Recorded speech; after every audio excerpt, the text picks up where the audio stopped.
Salut, bienvenue sur la page du conseil bébé Alex. Si vous venez d'arriver sur cette vidéo ou sur cette page, ça c'est la suite des critères de pointage pour la résidence permanente au Canada et en particulier au Québec.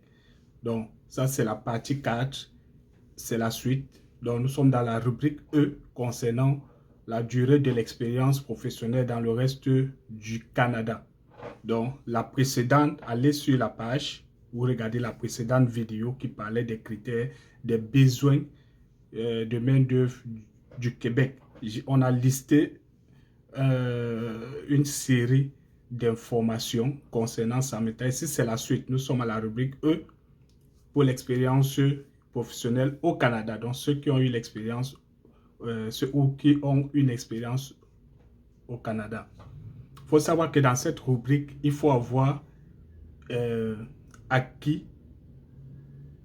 une expérience au Canada qui date des 5 années précédentes, votre extraction de la banque de la déclaration d'intérêt. Donc, si vous avez travaillé, par exemple, disons en 2010-2015, vous avez arrêté dans votre domaine. Vous avez fait autre chose. Maintenant, vous venez faire votre résidence permanente. Bon, là, c'est ceux qui sont au Canada. Je crois que ça n'aura pas trop d'impact parce que ils ont un avantage. Mais pour ceux qui sont hors du Canada, c'est autre chose. Donc, il est important que dans votre domaine, vous cumuliez 5 ans d'expérience précédant votre extraction de la banque des déclarations d'intérêt.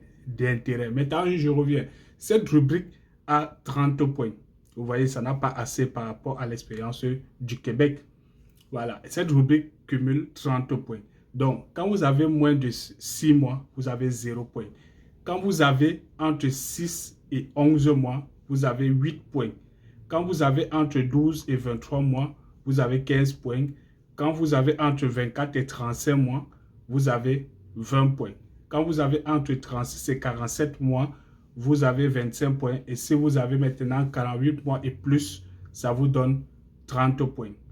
Maintenant, si aussi dans la rubrique F qui parle de l'offre d'emploi validée, c'est-à-dire pendant que vous faites votre procédure, si vous avez une offre d'emploi où la structure vous a donné une intention d'emploi ou un contrat de travail pendant que vous faites votre procédure, cela vous donne aussi des points dans votre dossier et ces points-là comptent.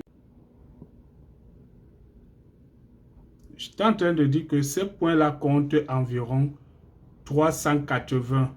Maintenant, ils sont repartis comme suit.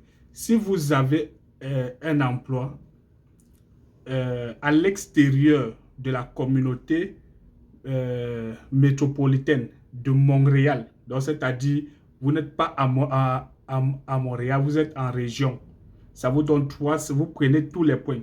Donc si vous avez eu un emploi dans un village et tout, ça vous donne les 380 points directement. Mais si vous avez un contrat ou une intention de recrutement dans une entreprise qui se trouve à Montréal, ça vous donne juste 180 points.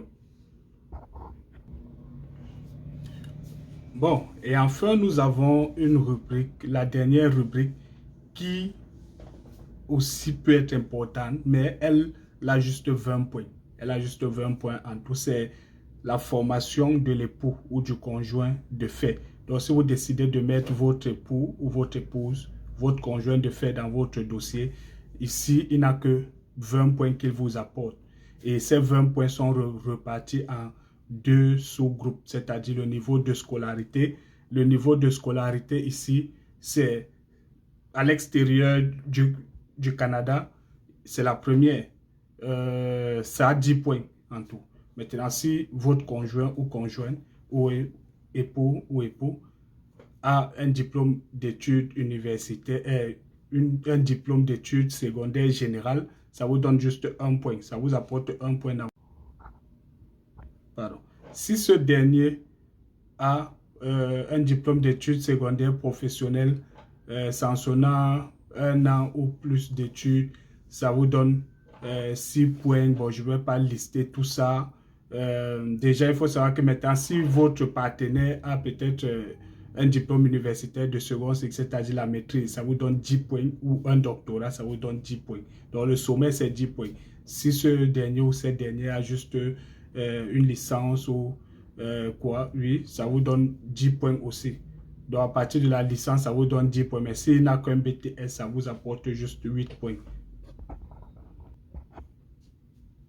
Le niveau d'études aussi, si votre partenaire a eu un diplôme du Québec, ici aussi c'est 10 points en tout. Et c'est la même chose que ce que j'ai cité. Donc, j'étais